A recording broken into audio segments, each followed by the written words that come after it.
Homework 3.5, Rational Functions, Video 5. Homework due Wednesday, May 27, 2020 at 11:59 p.m. The following examples correlate to homeworks questions 7 through 12. In fact, these are 7 through 12 off of my version of the homework, so yours will be very similar. So in the last video, we kind of talked about the theory behind locating vertical asymptotes and holes in graphs. It had to do with finding zeros of the denominator and seeing if they were simultaneously zeros of the numerator. In a nutshell, if a number makes the bottom zero but not the top, you're a vertical asymptote.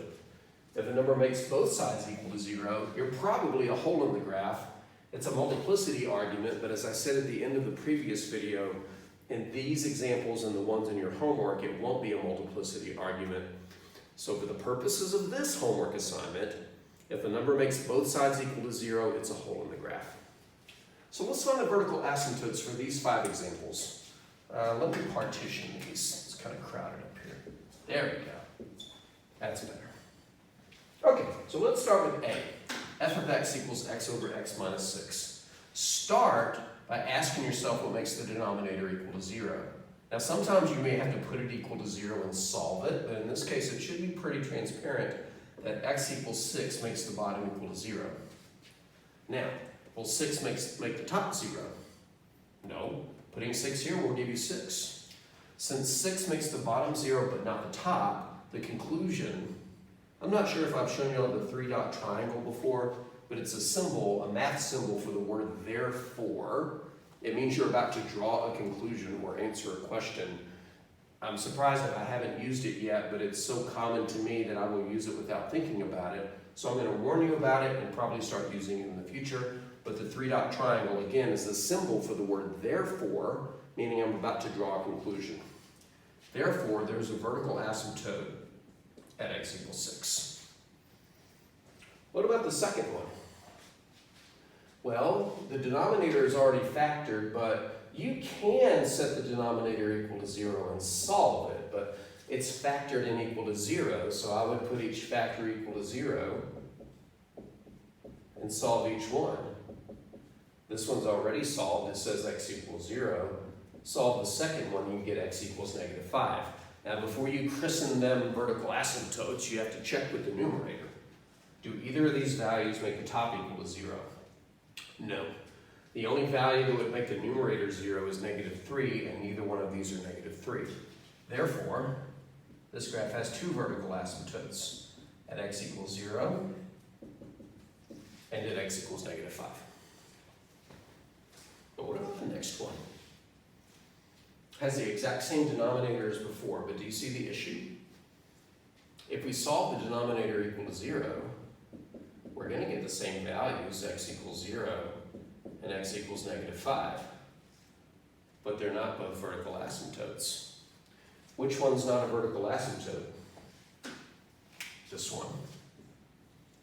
Because not only does it make the bottom equal to 0, but it also makes the top equal to 0.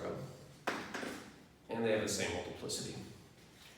Because this makes both sides equal to 0, it will not be a vertical asymptote. There will be a hole at x equals 0, but negative 5 doesn't make the top equal to 0, so there will be a vertical asymptote at x equals negative 5. So it's not really that difficult as long as you know what to look for. What about D? F of x equals x over x squared plus 4. Well, what makes that denominator equal to 0? If it's not obvious, put it equal to 0 and solve it. X squared plus 4 is equal to 0. Oh, look, a quadratic equation. You could use the quadratic formula, but there's only one x, so use square roots. Isolate the x. Subtract 4 from both sides. Square root both sides. Cancel the square. Don't forget the plus minus. Oh, but what's the square root of negative 4? 2i. Where are those numbers on the x-axis? They're not. Vertical asymptotes say, I think it goes without saying that I need to say it, will be of the form x equals a real number. These are not real numbers. If the only numbers that make the denominator equal to 0 aren't real, then there are no vertical asymptotes. No vertical asymptotes. So what does this graph look like? I'm going to put it on the side over here. Actually, I've got a similar example. We'll see a graph that looks like this later. In fact, we'll do that one. You can't see what I'm doing over here, but I'm adjusting one of the examples later so that it matches that one. So what does this look like if it has no vertical asymptotes? Well, that means the graph's not broken. It has a horizontal asymptote, more on that later. How about this guy? Well, this one's pretty easy. X minus 6 is equal to 0, so that gives us x equals 6. But what happens when we put x equals 6 there? It makes the top equal to 0, which means that there's a hole at x equals 6. And there are no vertical asymptotes, because the only thing that could have been a vertical asymptote ended up being a hole. There's a joke about not knowing the difference between your asymptote and a hole in the graph, but I can never naturally insert it into the lesson.